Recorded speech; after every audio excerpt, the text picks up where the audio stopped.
Hi, and ho, ho, ho. There, now that I've said hello to my girlfriend, Alex, welcome to Geno's Holiday Picks, everyone. She'd actually like that. The point is, people, we didn't have a Christmas miracle in Week 15. We went 2-2 again. Hello, Captain Consistency. We're 26-37 on the year for that 41% we just can't shake. Until this week, when we get a little Christmas magic coming down your chimney, bitches, with a perfect week. So let's get to the picks.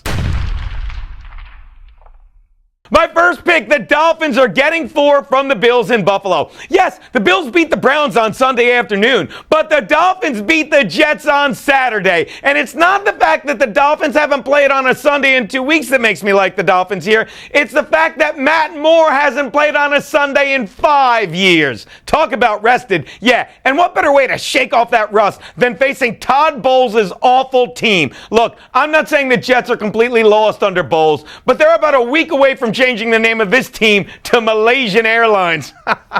And speaking of coaches that are absolutely clueless, if Rex Ryan thinks we believe the fact that he doesn't know his career in Buffalo is over, thinks we're as stupid as Todd Bowles is, you've got to be kidding me. Incidentally, want to know the last time Matt Moore beat a team on Sunday? He beat Rex Ryan of the Jets and his soon-to-be fraud-fired QB Mark Sanchez. Anyone see a similarity coming up this week? Me too. Take the Fins and the 4 you're getting.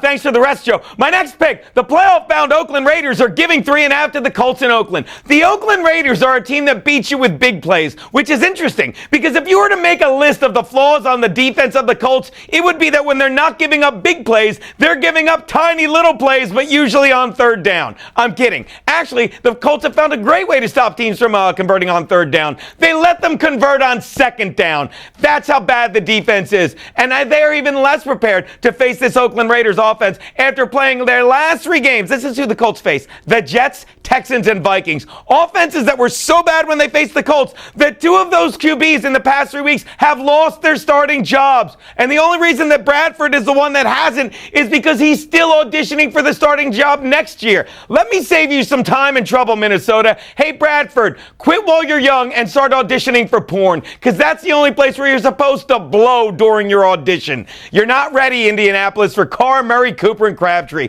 Take the Colts, lay the 3, take the friggin' Raiders, lay the 3.5. Not used to saying that. Still watching? You people are amazing. The Titans are laying 4.5 to the Jags in Florida. The Titans are going from beating the Chiefs in Arrowhead, one of the toughest stadiums to play in Arctic temperatures, to Florida. Well, the only thing lower than the temperature in Missouri last week when they played is the average number of years the residents of Florida have to live this week when they're playing. Meanwhile, the Jags had just had the most uncomfortable flight ever, as they had to fly home with their head coach, Gus Bradley, who was fired after the game. Well, the only thing more uncomfortable than a 5-hour flight alongside a guy that has just been fired would be sitting next to this guy who just tried to set his shoe on fire. Either way, you're just shaking your head saying, how many terrible decisions have you made in the past few years?